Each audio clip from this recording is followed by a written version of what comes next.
Ang Listo or Operation Listo ay isang malawakang pagkilos na naglalayong ipaalam sa bawat Pilipino, lalo't higit sa lokal na pamahalaan, ang kahalagahan ng tamang paghahanda at mga tamang aksyon sa panahon ng sakuna. Kaya naman, dahil mga mayors ang nangunguna sa kani-kanilang lokal na pamahalaan at inaatasan na maging frontliners ng komunidad tuwing may sakuna, dapat sa kanila magsimula ang pagiging listo. Naniniwala ang Department of the Interior and Local Government na kailangan pa ring suportahan ang mga mayors pagdating sa mga disaster preparedness actions. Dahil dito, bumuo ang DILG ng Disaster Preparedness Manual para maging gabay nila sa tamang paghahanda at tamang aksyon. Binubuo ito ng 3 bahagi. Una, ang Checklist of Minimum Critical Preparations for Mayors.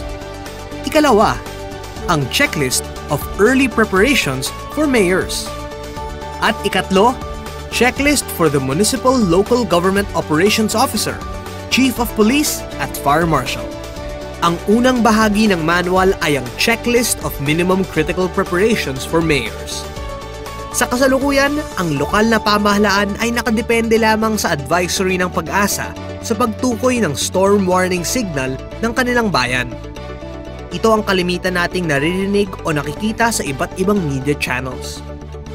Ngunit, sa pakikipag-ugnayan ng DILG at NDRRMC, napag-alaman na bago pa man maglabas ng storm warning signal ang DOST PAG-ASA para sa publiko, nararapat lamang na nakapaghanda na rin ang mga lokal na pamahalaan. Kung ating susuriin, mayroong distansyang 1,100 kilometers ang Philippine Area of Responsibility sa pinakamalapit na isla ng Pilipinas. Sa speed na 25 kph, halos 2 araw or 43 hours lang ang palugit ng tumama ang bagyong Glenda sa lupa. Kaya ngayon, inihanda na ng DILG ang mga lokal na pamahalaan para mapabilis at mapadali ang pag-aksyon ng mga LCEs.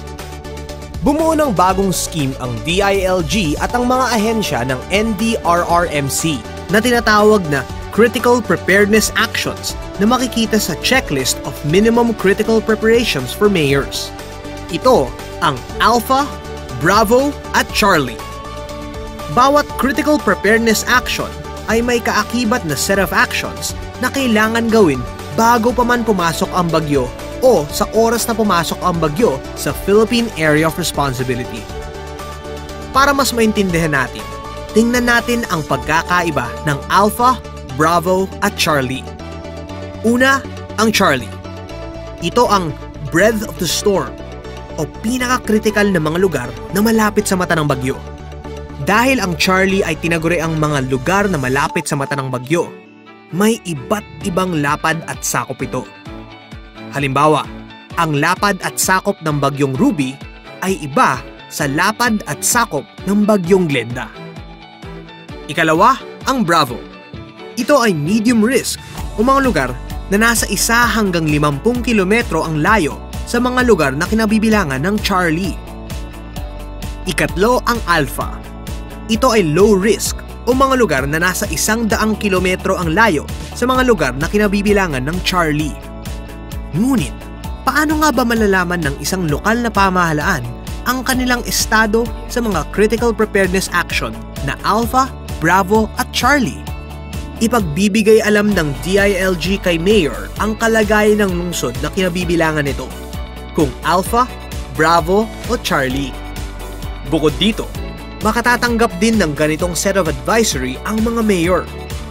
Mayroong itong impormasyon ukol sa lakas ng ulan, lakas ng hangin, mga probinsyang tatamaan ng bagyo, at mga inaasahang epekto nito o potential impact, katulad ng posibilidad ng storm surge, tsunami o landslide. Bukod dito, may mga reference boxes at Typhoon Information Board ang flowcharts. Maaaring ilagay ng LGU ang local hazard maps bilang batayan sa pagtukoy ng mga lugar na nasa peligro. Kasama na ang mga contact numbers ng mga ahensya na maaaring hingan ng assistance at datos. Sa pamamagitan ng Typhoon Information Board, pwede ring ipaskill ng LGU ang typhoon track at kasalukuyang lokasyon nito. Ang Alpha, Bravo at Charlie flowchart ay binubuo at nahahati sa mga sumusunod. Una, tamang panahon o oras kung kailan gagawin ni Mayor ang aksyon.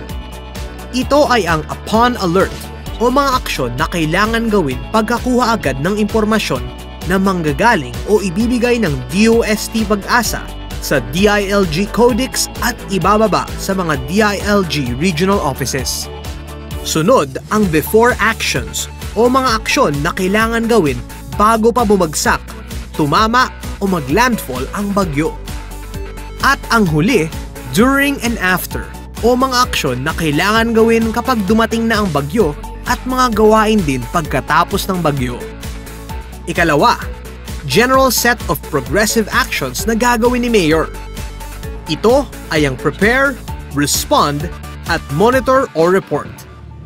Ang prepare ay binubuo ng mga administrative at managerial actions na kailangan i-organize at immobilize ni Mayor. Ang respond ay binubuo ng mga pagbibigay ng mga tungkulin sa mga grupo ng tao na naatasang mamuno sa disaster preparedness, response at recovery.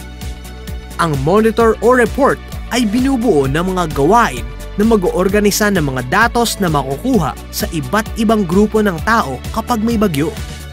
Bukod pa rito, nakasubdivide na rin ang set of progressive actions into specific actions na karaniwang makikita sa Alpha, Bravo at Charlie flowchart. Ang mga gawain na nasa prepare ay ang mga sumusunod. Issue directives. Ito ang unang gagawin ni Mayor kapag nakuha na niya ang impormasyon ukol sa critical preparedness action na kinabibilangan ng kanyang municipality or city. Ito ang reference boxes na makikita kasama ng mga flowcharts. Ang reference boxes na ito ay very user-friendly sapagkat nilalaman ito ang detalyadong listahan ng mga gawain, mga gamit na kailangan bilhin, at iba pang impormasyon na kinakailangan ng LGU. Ang Typhoon Information Board ay nasa itaas ng mga reference boxes. Ito ay ginawa upang maging template ng mga mayors sa pagtukoy ng bagyo. Maaaring sulatan na ito ni Mayor gamit ang whiteboard marker ng mga importanteng impormasyon ukol sa bagyo, kagaya ng mga sumusunod: typhoon name, wind speed, path, radius, signal number, rainfall, at special warnings. Maaari ring i-drawing ni Mayor o sino mang DRRM officer ang typhoon path ng bagyo, pati na rin ang kanyang local area map. Nakalagay rin ang mga emergency numbers na maaaring tawagan ni Mayor o sino mang DRRM officer kapag may sakuna. Kung babalik tayo sa flowchart, sa progressive actions na prepare, makikita natin ang mga susunod na gawain ni Mayor. Ang pagko-convene ng LDRRMC at pag-activate ng Incident Command System o ICS. Kailangan na rin ang paghahanda ng administrative and logistical support na pangungunahan ng supply o asset management at budget and finance. Ang mga gawain naman sa respond ay mahahati sa tatlong cluster. Ang bawat cluster ay kinabibilangan ng iba't ibang grupo ng tao na siyang magiging punong abala sa mga naka-assign na tungkulin. Ang Cluster 1 o ang Security Lifeline at SRR Cluster ay kinabibilangan ng PNP, BFP, Engineering at Public Safety Office. Sila ay tututok at mag-organize ng 4 na teams na hahawak ng search, rescue and retrieval, security, medical at clearing operations. Ang Cluster 2 o ang Humanitarian Cluster ay kinabibilangan ng Municipal Health Office at Municipal Social Welfare Development Office. Sila ay tututok at mag-organize ng 2 teams na hahawak ng evacuation o camp management at mass feeding and relief distribution.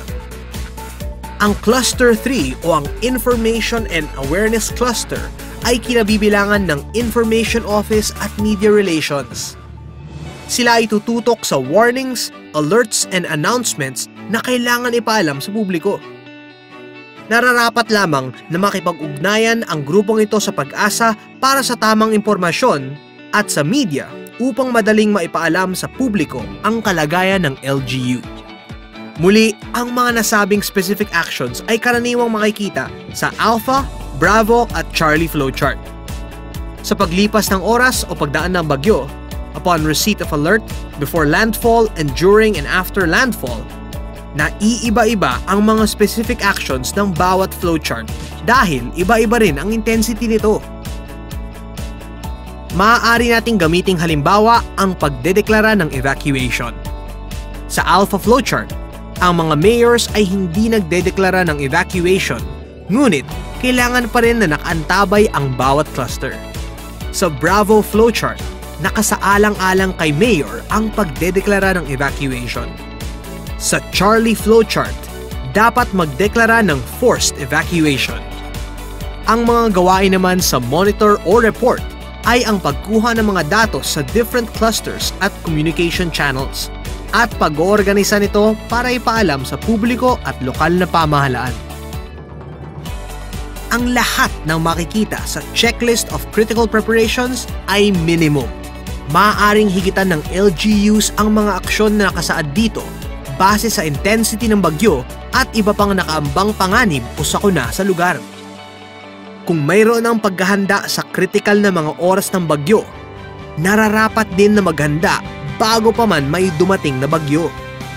Ito ang kaakibat ng minimum critical preparations for mayors at ikalawang bahagi ng Disaster Preparedness Manual. Ito ang checklist of early preparations for mayors. Ito ay mahahalagang set of actions na ginagawa sa panahon na wala pang bagyong dumarating sa bansa. Ang mga mayors ay inaasahan na nagawa na ang lahat ng mga aksyon na nakasaad sa checklist na ito upang magampanan ang mga nakasaad na mga tungkulin sa checklist of minimum critical preparations. Ang checklist na ito ay nahahati sa 4 na general action areas. Una, create structures and systems. Ang action area na ito ay naglalaman ng iba't ibang plano na magiging basihan ni Mayor sa pag-oorganisa ng mga teams na makatutulong sa kanya sa panahon ng isang sakuna. Nandito rin ang mga guide at references niya gaya ng mapa at mga baseline data na maaari niyang magamit pagpasok ng bagyo. Ikalawa, policies and plans. Ang action area na ito ay tumutukoy naman sa pagbibigay responsibilidad ni Mayor sa mga tao o grupo ng tao na kinakailangan niya bago manalasa o habang nananalasa ang bagyo at pagkatapos ng isang bagyo. Ang mga polisiya at plano na hinahawakan ng nasabing grupo o tao na ito ang siyang magsisilbing gabay nila sa panahon ng sakuna. Kasama rin ito ang pagbuo ng koneksyon sa iba't ibang pribadong sektor at organisasyon na maaaring tumulong sa oras ng sakuna. Ikatlo, build competencies. Ang ikatlong action area naman na ito ay nagbibigay halaga sa mga trainings na kinakailangan ng mga taong natukoy sa una at ikalawang action area. Ilan sa mga trainings na ito ay para sa mga pag-handle ng administrative, humanitarian, security, lifeline, SRR, disaster management, at post-disaster response. Ika-4, equip with hardware and supplies. Ang ika-4 na action area na ito ay checklist ng mga kagamitan na kinakailangan ng mga grupo ng tao na itinalaga ni Mayor para sa disaster response and recovery. Ang layunin ng DILG sa pamamahagi ng mga disaster preparedness manuals na ito ay upang mapagsanay ang lokal na pamahalaan, lalo't higit ang mga taong nasa komunidad nito na laging maging listo. Sa patuloy na paggamit ng manuals na ito, inaasahan pa ang mas maigting na pagtutulungan ng iba't ibang sektor ng lipunan, kagaya ng academe, NGOs and CSOs, private sector at media sa pagharap sa mga sakunang darating. Dahil ang ganap na kahandaan sa anumang sakuna tulad ng bagyo ay hindi kailanman makakamit hanggat may isang sektor ng lipunan ang naiiwan at nagigipit o hindi equipped. Listo dapat! Listo ikaw at ako! Listo sila at listo tayo!